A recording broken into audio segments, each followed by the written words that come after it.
I started Hospivision 10 years ago here under the auspices of Hospivision, who's got a head office in Pretoria, and they're in about 18 different hospitals there.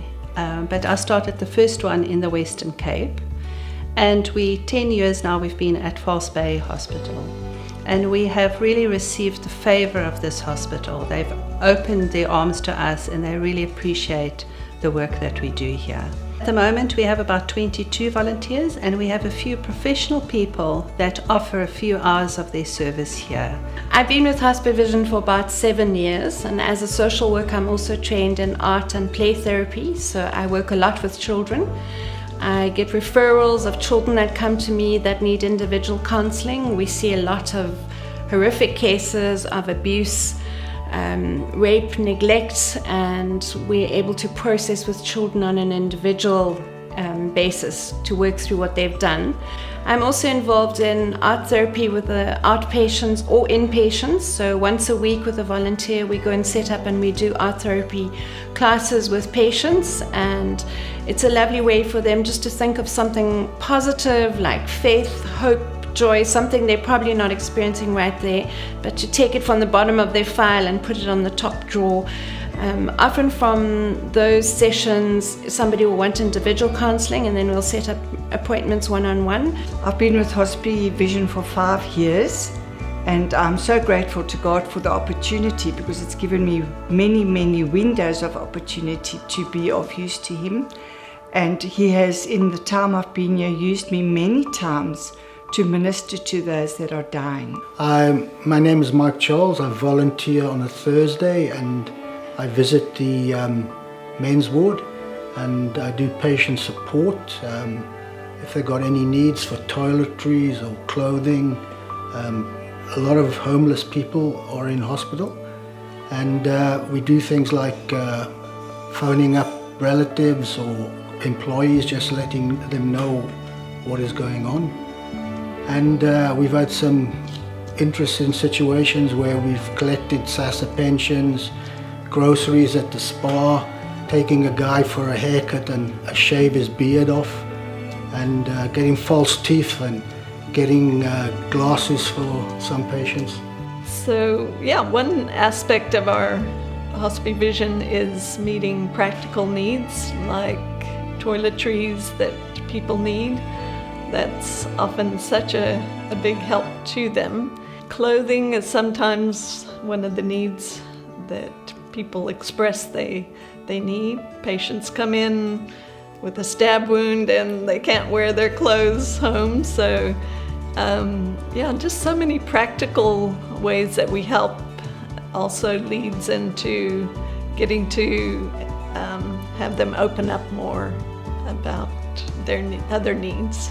My name is Nosipo Jezile and I work here at Hospivision. I like to talk to the causes, and I think that we need more people so that we can have more people that talk like different languages. My name's Nancy and I've been with Hospivision for about 3 years now. I help with the public relations because we definitely are a charity and we have very little money. So whenever there is a donation, whether it be library books from the Fish Hoek Library that they no longer need, we actually manage to source a mobile library, which is a great joy to us. There's also clothing that's donated, spectacles, toiletries. We want people to know how much we appreciate that. So I do the thank you letters and I keep in contact with all the people who have been so kind and generous to us. Hospivision really is about relationships. It starts with the team. We are a team. We have different strengths. We really strengthen each other in different respects. Whereas one will come in with a gentle voice and have the right questions, the other will come in, like me, I'm a bit brusque, I run in and I sort of leap around but the other's more gentle and slow and do it right. And we connect and we become a whole because we're all so different. I work on the wards, I meet with the patients, I chat to them, I counsel with them, Plus, I also like to give a hand with toiletry packing, with shopping and groceries, and any other involvement, even keeping the stats and any little bits and pieces that I can. So my involvement here is with the casualty ward and with the maternity ward. And the casualty ward is because the two communities that come to this hospital predominantly come from two very traumatized, almost dysfunctional communities. The one community, there's very high gangsterism. We have a lot of shooting there, a lot of fighting. We've even had a crazy case where two rival gangsters have been brought in at the same time into the casualty ward, and it's spilled over here. And then the other community, there's very high alcoholism rate and drug abuse, which again leads to violence and fighting. We also sadly have a very high rate of domestic violence, physical abuse, sexual abuse in this valley, and that all has to come to this little hospital's casualty ward and has to be dealt with here.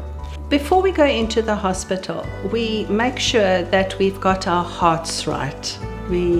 If we're feeling angry or upset, we don't want to take that attitude into the hospital because it will impact on the patients. Our experiences there really touch us deeply, and it is therefore very important that when we come out after having a conversation with the patient, to come out back into our office and to take time to process what we've been through.